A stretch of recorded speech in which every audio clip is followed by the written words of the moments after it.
Warning, this is a family-friendly radio. Children of all ages are welcome to participate.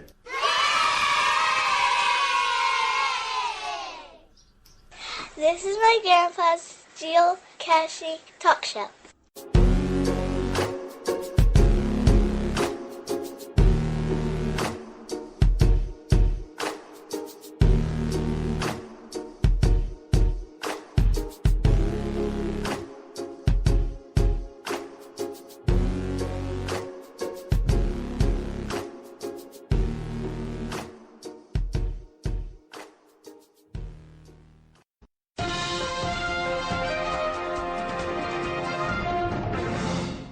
And now for our latest news. Hello geocachers, this is Hikerjamz And Crazycritter1966. and we're back again for another episode, number 29 this week. Yep. We're getting there. And to start the show off, there always has to be something to start it off with. So we decided that the first thing we need to talk about here is GeoFleas. Okay? GeoFleas was Travel Fleas, but they've changed their name. And the reason why they did that is because they've were getting confused with travel agents and bug killers or something. Something like that. Yeah, they have got a new website. Beginning of the year, I guess it was when they changed it over, but now it is called GeoFleas, Along for the Ride, and that's spelled GeoFleaz, and you can find them at geofleas.com. And GeoFleas are little tags that you attach to travel bugs, and you get these with your personalized geo name, and you go to that website and you can pick out the different color that you want, have your name put on. I think it's up to 20 characters that you can have put on it, and there's just different things too. I think they have also some other things on there with it. So what I'm going to do is go to geofleas.com and check them out, and it tells you just exactly what you can do there. Alright, now GeoFleas, get yours today. And there's a little if you go there, there's a little video that you can watch, and it tells you about it. But they're brightly colored, durable mini metal tags emblazoned with your geocaching username. You can trade them with other geocachers and build your collection. They're made to be attached to trackables. Order yours and you can attach your GeoFleas to a trackable and watch it go around the world. And with over 6 million geocachers around the world, it can be hard to leave your mark. Personalize your geocaching experience with GeoFleas today. So then you go to the store right there at the top of the page, and you can go to shop at the store and select what items you would like to have. Now they have the GeoFleas. They have GeoFleas assorted. They have proxy flea. They have license plates. They have GeoFleas license plates. They have gift certificates that you can buy to give to other people for savings at when they buy their GeoFleas. They have the GeoFlea Valentine tags, and right now I know it's free shipping until February 14th. Is Valentine's Day? Yes, it is. Don't forget it. Don't forget that, or I'll never get any GeoFleas again. There's just I mean, you just go up there and check it out. It's awesome what you buy, and a reasonable price. Crazy Critter and I both ordered from there, and also one we gave away a set of looking at me like you don't remember that one. Who was that? Amber? I don't remember. That's when me and Ken was doing this show. Yeah. Yeah. See, I wouldn't know that. Yeah. What was her? She won the set of travel fleece. Okay.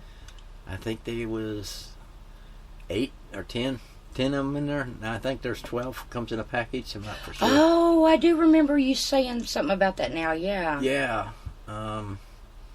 Wow. That's a long time ago. Yeah, it has been. About a year probably. Before my time. I'm trying to think of her geocaching name. Oh my goodness. Wow. Yeah. I cannot. That's bad. I cannot remember. Wow. All right. I'll tell you what I'm going to do. We're going to find out. Give us just a second. Okay. We just regrouped and we got our together. Yes, we did. The Ginger Geocacher, geocaching blogger and video blogger, photo and video blogger, and she had won them.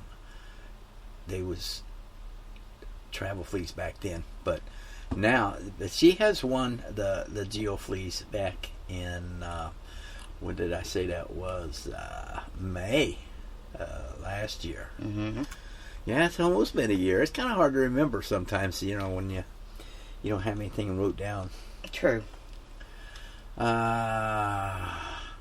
So anyways, sorry about that. Ginger Geocacher, we do apologize. Amber, yeah. She's probably not even listening to the show this week because she's so busy. She's been studying for her finals and her bachelor's degrees and all that stuff, and she's studied more in the last 6 months than I've studied in my life, I think. Kind of sounds like it. Yeah, she wants somebody to come over and do her housework while she does her homework, and I told her, or she said you could do my homework. I said, I'm not good at either one of those. I think that lets you out. Yeah, definitely don't call me to do your homework or your housework because they both be wrong. So anyway, Amber, we apologize for that. Wow, I can't believe we had that dead space in our head there. It was on the tip of our tongues. Yeah. It just wasn't coming out. It's a good thing we've got all these pages saved and everything on here, or we'd never know where we was at anymore. So true. And so anyway, getting back to the Geo Fleas, check it out today. They're nice. I'm thinking about getting me another set of them. Sounds good. Yeah. So I've put out, I believe it was 10 when we ordered them, but I think they're 12s now. They might I be. think they come in 12s. Check it out and see. But I got all mine out there, and what we did was we put them on a travel bug. And mine had Hikerjamz on it, and Crazy Critter had Crazycritter1966 on hers. It all fit. It all fit, yeah. And we attached them to a travel bug, different travel bugs that we've picked up out of the caches. And then we wrote down the mileage of that TB when we picked it up. And we wrote that mileage down, and we started watching that TB on geocaching.com as one of our favorites or one of our watches. So every time that TB went from one place to another, they add up miles. And so we knew what the mileage was to start with. So at any given time, we want to see how far our Geo Fleas, we'll call ours Geo Fleas too. Might as well. Yeah, so no matter where our Geo Fleas went to, we could subtract that from the beginning miles and see how far it's went. It's it's almost more fun than the travel bugs. I don't know. Oh no. I like my travel bugs. Yeah. I mean, geofleas are pretty nice too, though. Right. So anyway, that was it on geofleas. So just go there and check it out today. That's at geofleas.com. And while we're on the subject of tracking things, somebody picked up Bill's dream. Bill's dream. Yeah, they did. We put it in a cache, and this fella, what is it? He's working here in Florida. He's on a business trip from Virginia, and he said that he would take it back when he leaves Florida back to Virginia with him. Did he say something about it'd be a couple weeks before? He said it'd be about 2 weeks. So I don't know if he listens to the show or not, but if you do, Bark Feather, thank you very much. yeah, you ought to send him a little note there and tell him, say, hey, Listen to the show. We listen to mentioned the show. you. We mentioned your name, and appreciate it that you did this for us. So it's going to Virginia. Yes, it is. So we don't know how far up in Virginia it's going, but it's on its way toward Nova Scotia. It's getting there. Yeah, it sure is. Oh, boy. Remember right after you put that out, we was going to somewhere, and a car passed us, and the license plate. Oh my goodness, the license plate actually said Nova Scotia. Yeah. The first Nova Scotia I have ever seen anywhere, and we just put that travel flea out, or that travel I've bug never out. seen a Nova Scotia license plate in my life. That, And you know what that's- that told me? That's a sign it's going to get to Nova Scotia. I think it will. So we'll wait and see. If not, maybe it'll make it to Germany or somewhere too. You know, I mean, it's Yeah, Uncle Bill never got to Germany Yeah. either. so anywhere be a little trip for him. True. Yeah. So we just hope it falls into the right caches and in the right hands to move it. Like a lot of them that we see, you know, they've been out there 7 or 8 years and got 40 to 50,000 miles on them. And Wow, I can't imagine. so hey, the number one geocache around here in Naples is the oldest geocache in Florida, called Christmas Cache. Right. And this cache has been there since 2000, when geocache started, a little bit after when geocaching started. And every day it seems like somebody new is posting that they had found it. Mm-hmm. Now they had it in a park, in a state park, for what does it make this 14 years? Yes. Yeah. And so the park decided that it was causing damage to the vegetation, and they asked the owner if they would move it. Well, some people thought they was going to have to take it out of there, but they was nice enough to let the people that owned it, just move it to another spot in the state park. Right. Yeah, there's a lot of state parks here in Florida that are starting up this geocaching adventures, because most parks charge you like $3 to $5 to get in now. Mm-hmm. They see how much geocaching is done, and they're letting people put them out there. Oh, of course they are. More business for them too. Yeah, and that helps take care of their the park. Mm-hmm. You figure 300 people visit the park at $5 a piece. That's $1,500, and now all you had, people get out of the car in the parking lot and walk. Yeah. But this cache is, they moved it closer to the trail this time. I don't know, it was like 280 feet closer. Yeah, I think that's something like what they said. But it was, wow, a mile walk Mm-hmm. from where you could park at. People are really bragging about this cache. We're going to go get it. Yeah, We okay. keep saying that. We keep saying it. We keep saying it, and it'll happen. So, but yeah, we are going to go find that. Yeah, eventually. Uh-huh. Have to do it before summertime, though. And I'm looking it up right now because I want to give everybody the coordinates to it. Wow. Where did I put that at? Did they change it because they had to move the coordinates on it, or? Wow. Okay, well, let me see here.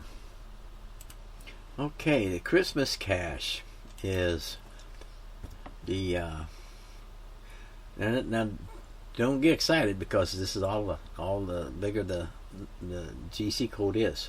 Okay. Oh yeah. The GC code for Christmas cache is GCFA. Wow. Yeah, they wasn't very big back in 2000 when they started. Apparently not. Wow. So you want to go check that one out. It's GCFA Christmas cache. It was hidden 12/25 in 2000. It's got 170 favorite points. Wow. It's a 2 difficult and a 2 terrain. It's a regular size cache. And let's see. Cost $3 to get in there, I think, to go look for it. I think that's what somebody said in one of their comments. But that'd be worth it. I mean, there's 5 or 6, 7 other caches in that state park too that you can There are pick quite up. a few, yeah. Yeah, and so far there's 480 finds, only 12 DNFs. Now, we don't want to go out there and be a DNF, you know. We're not going to be a DNF. Okay. I'm just letting you know we can't be a DNF. That wouldn't be good for us. If we are, we will just hide that and go back again and look. Okay. We spend another $3 a piece to get in there. And we'll go, shh, there was never a DNF. Now, here's one that I find interesting. Somebody went looking for it after they'd moved it. They gave the new coordinates and everything. And I was just wondering if they went by the old coordinates, because it says, my GPS had me 300 feet in the wrong direction. Uh-huh. So I probably walked an extra half mile. Then I took out my iPhone and found it right away. Mm-hmm. Yeah. So I told you they moved it something like 285 feet. Yeah. So I'm thinking that's what they did. They had that already in their GPS as the old coordinates. Sounds like They it. moved it. Then when they went to find it, they was way off. They couldn't find it, so they got out their phone, and most of the iPhones, the smartphones, have the ones closest, nearest you, automatically on there. So it would show the new coordinates. Wow. Yeah, so I'm glad they had their iPhone. I've done that a few times. I've downloaded things on my GPS and said, we're going to go find this. Okay. What was it that one time I had about a dozen of them loaded on there for almost a year? Mm-hmm. We finally got a chance to go, and we went. Yeah, we did. And when we got there, we couldn't find any of them. So when we get home, we look them all up. Them caches ain't even on the map no more. They done archived them, and they're gone. I thought, man, next time I'm gonna check them out before I leave home. Good idea. You never know. Right. Now, there's a lot of people that saying that they've seen the alligator up there. I guess there's a lake, little swamp, where there's a rather large alligator. Fortunately, he wasn't interested in us. Yeah, thank goodness, huh? There's people have seen black snakes, I think. Oh, the black racers. Mm-hmm. And the birds, the eagles. They've seen a lot of things out there. It's really a tourist trap for scenery. Mm-hmm. It'd be good for us because we're into that photo caching. Yep, photo caching. We named it photo caching because we both go together. She does the photos and I do the caching. But No, I do photos and I help you cache. Yeah, I do some photos too with my little what do you call that? Little point and shoot. Point and shoot, which Takes good pictures. Yeah, it does. Wow. For that, I hate to see what I'm going to have to go to when that one breaks, because it's a Kodak and they're out of business. Yeah, good luck finding a good one. Well, I don't know. Has anybody out there got a suggestion about a good, decent price point and shoot? Yeah, I like them because I can just slip it in a pouch, carry it with me on my belt. Yeah, those are nice. Yeah. Did somebody give me some ideas of what kind of camera would match up to a Kodak point and shoot? Not many. Send an email to radiotalkshow2013@gmail.com, and I'd appreciate it if I can get some kind of feedback on what kind of camera to get. I'm wanting to start looking into it now because I don't know how long it's going to last. We'll be back after this commercial.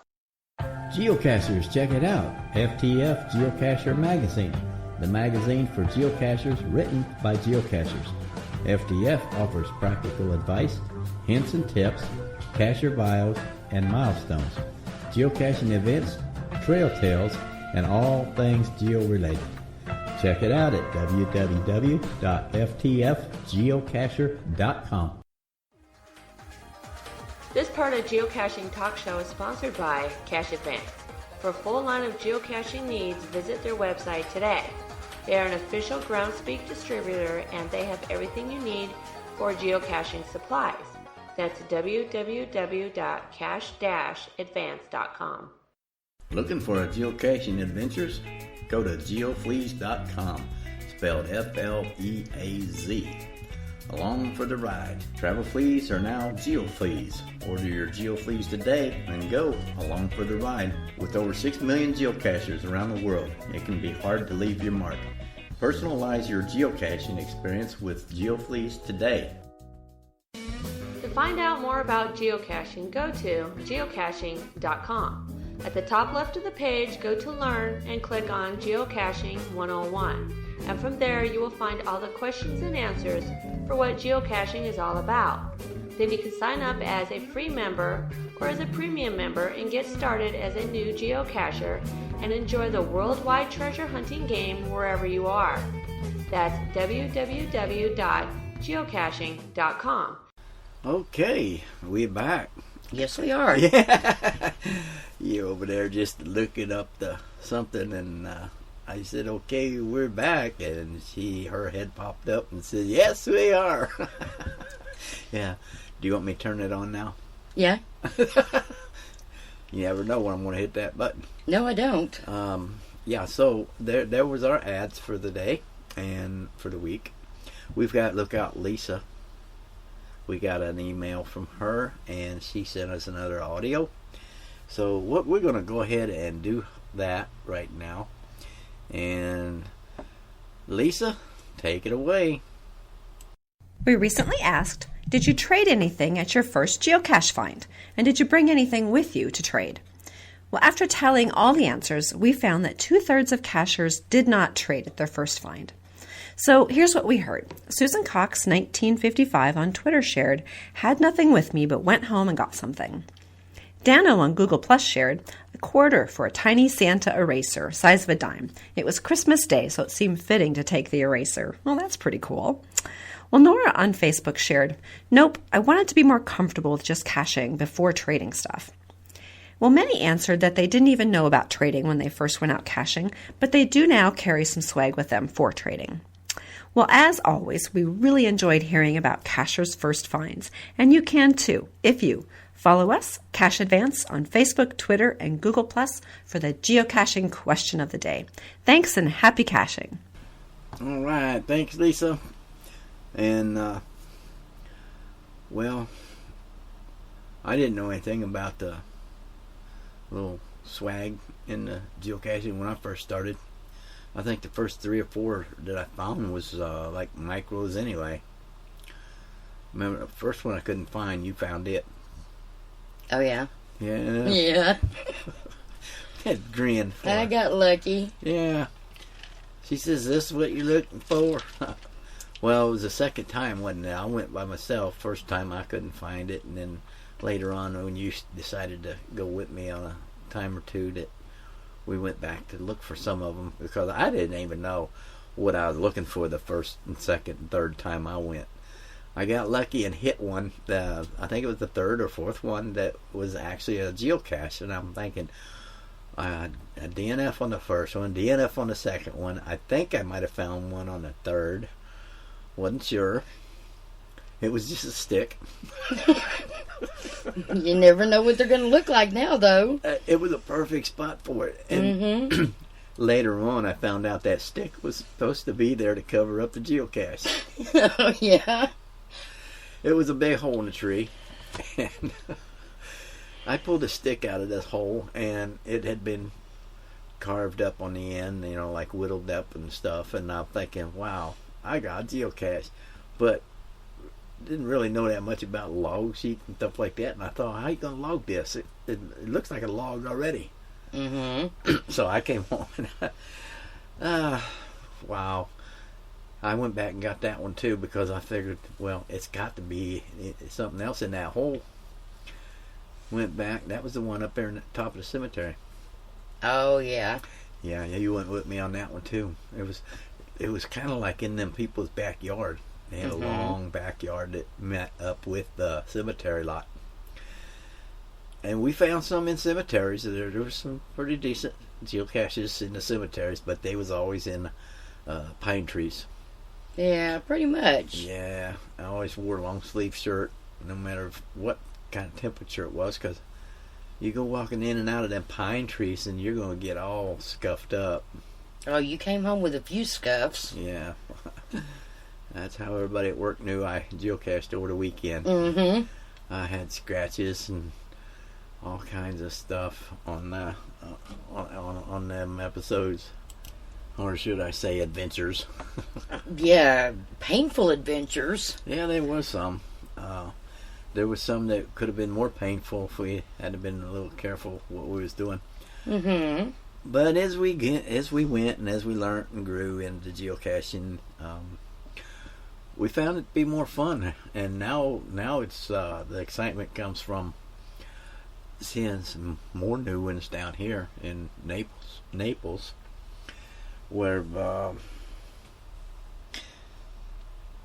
the horseshoe, horsing around. Yeah, that's it. Well, I get that one confused with no horsing around. Right. Up in Ohio, they had the no horsing around, and here in Naples, they got one that's called horsing around. And so we're always running into new types of caches, different designs and shapes and different things like that. So, wow, it's fun, and I can see now why people want to travel around, because different areas of the states has different ideas. They do. Oh, Moro Mushroom Girl. When all them caches that I had placed up there at Lockington Dam Reservoir, I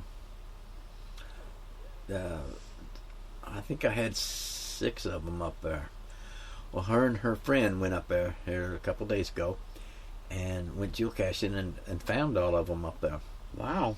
Well, I gave mine to Jeep and James before we moved down here, so they was all turned over to him. And I seen some pictures that Moral Mushroom Girl put on her Facebook page of the caches. Well, he sent me a message saying, "Hey, look, they climbed up and took down the tall one, and then they signed the log and they climbed back up and put it back up there." I said, "No, they couldn't have done that."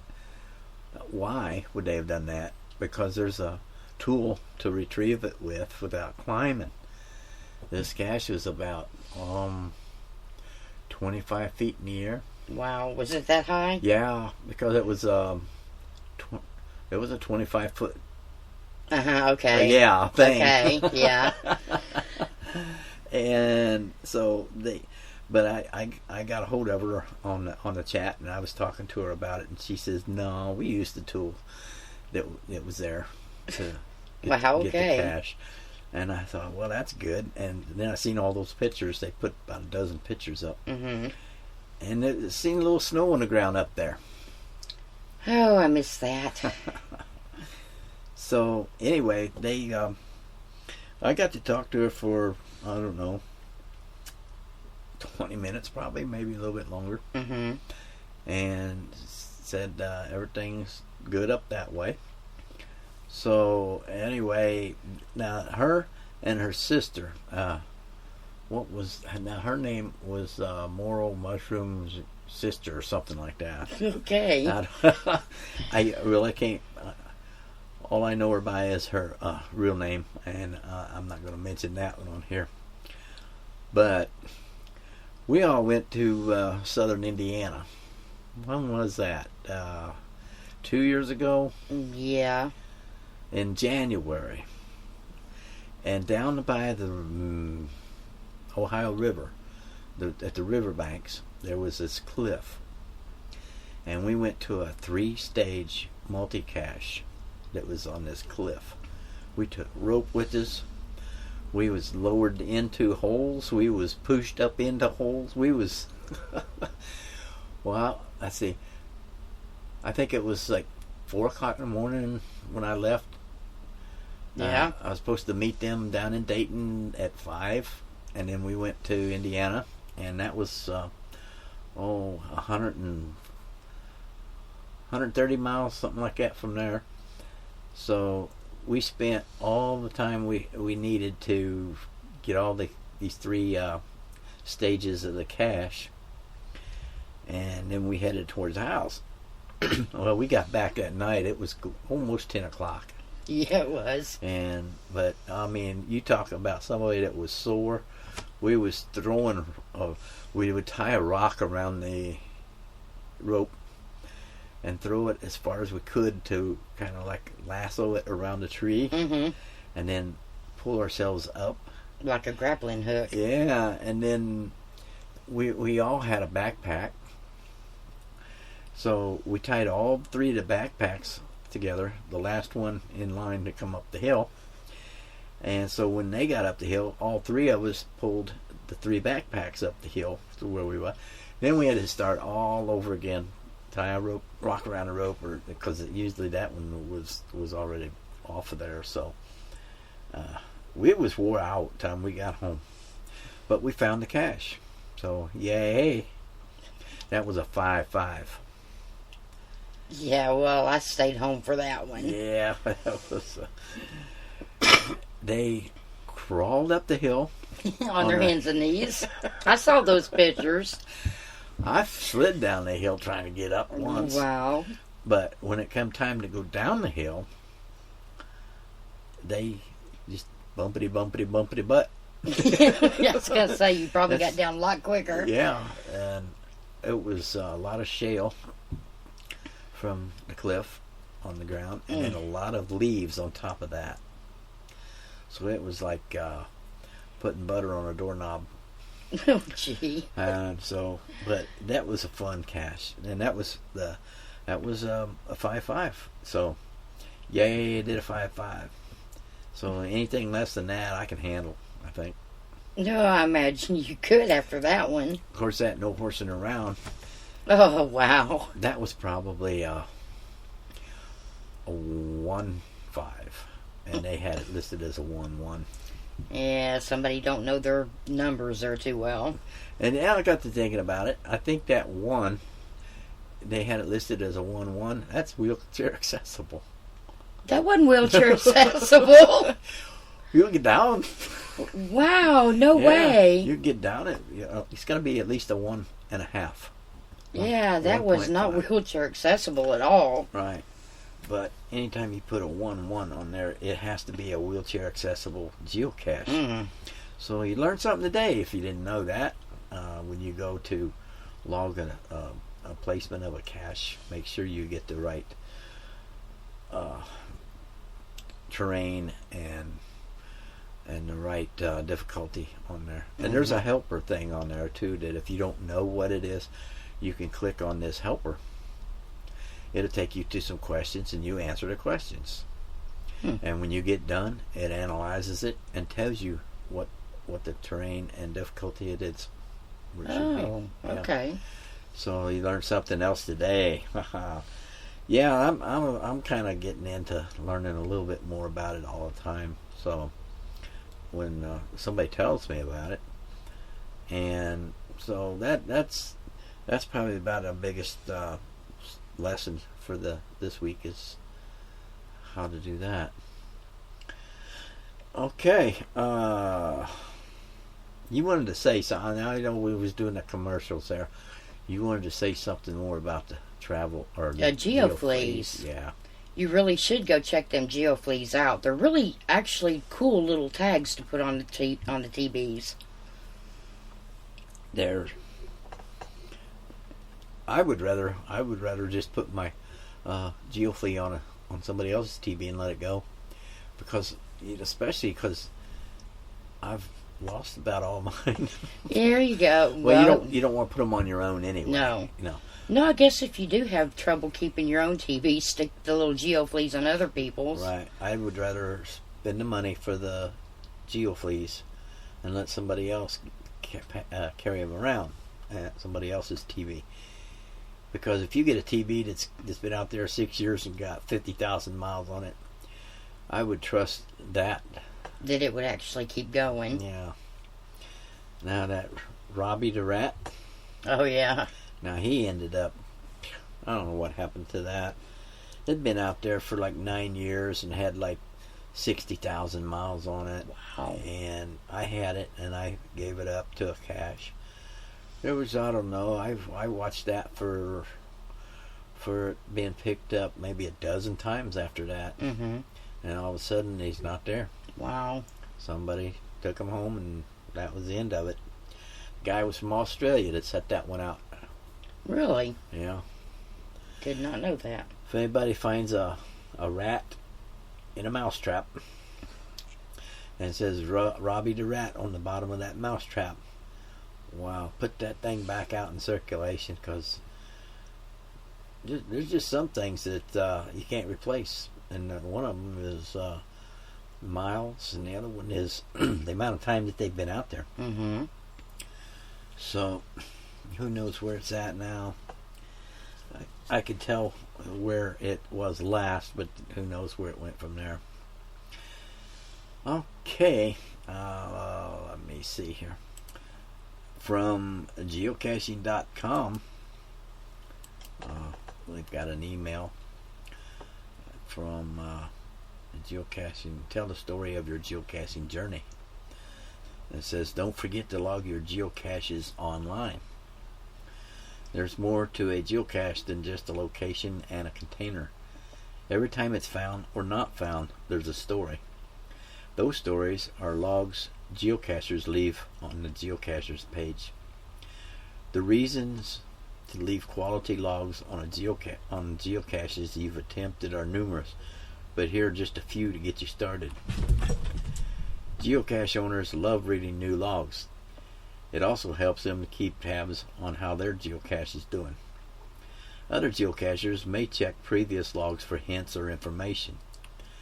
DNF logs help let others know that the geocache may be more difficult than expected or may need maintenance. Let's show the geocaching community what it means to write a great log. Head over to Geocaching Facebook page and share the best log you've ever read or written. And that would be facebook.com/geocaching. Okay. Yeah, so there's a little story there. Yeah, I mean, even if you didn't find it and everybody else has been finding it, put it on there that you didn't find it. Tell them how long you looked for it. Tell them what you seen while you was out there. Tell them if your GPS was bouncing around or whatever. That gives the next person a chance to say, well, maybe I just need to let it settle down a little bit. Because, if everybody's like us, we can't find a geocache somewhere. We always go back.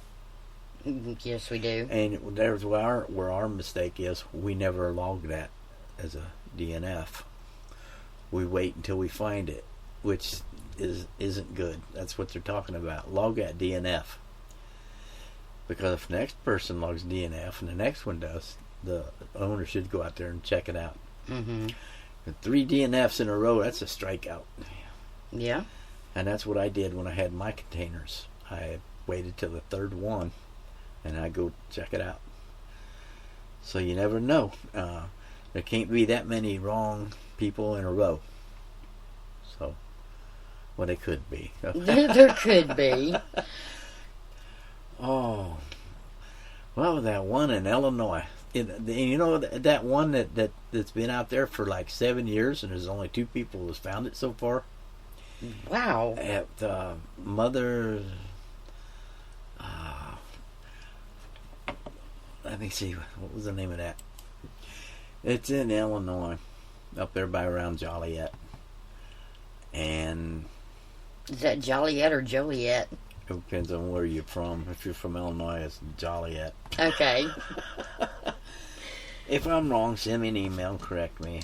Tell him it's Joliet. Yeah. Crazy Critter's right. Send an email. Straighten me out. Radio Talk Show 2013 at gmail.com. Or you could leave a brief message if you like. Up to 90 seconds. Or more if you send that one and continue with another one to speakpipe.com/Hikerjamz. And what else? We're getting a list together to let everybody know where all you can find us to listen to our episodes. I've been saying that for about 6 months, I think. You have. Yeah. It's just one of them things that you don't think about until you're on the radio. And then it's too late. Yeah. Oh, Crazy Critter and I changed places at our desk. And, oh, you talk about backwards. I'm left-handed and she's right-handed. And we completely, swap sides. And so now the microphone's on my left instead of my right. And where I used to have a foot of room for my coffee cup, I now have about 6 inches. Okay, did moving over confuse you? Yeah, it did. Okay. It did. Wow. It's like a 5'5" here. I don't know if I'll ever get over it or not. Oh, yes, you will. Okay. Well, when I write on my little notepad here, I'm over all my wires and everything. So, it'll get better. Christmas is only 50 weeks away. Oh, is that all? That's what I heard. Oh, wow. Okay. People have already got their lights out. They got them out? Yeah, okay. I've seen some people never take them down. No, they leave them up all year round. Yeah. Well, we don't have any photos to talk about this week. No, nothing new. Same old, same old. Say hi to all my friends and people that are listening. And hope everybody is enjoying the show. And let's put into it because we're up to 43 minutes. Oh. Yeah. So we got to run that last little episode thing at the Indian thing here. So until next week, same time, same place, more or less. Exactly. What do they say? Catch you later.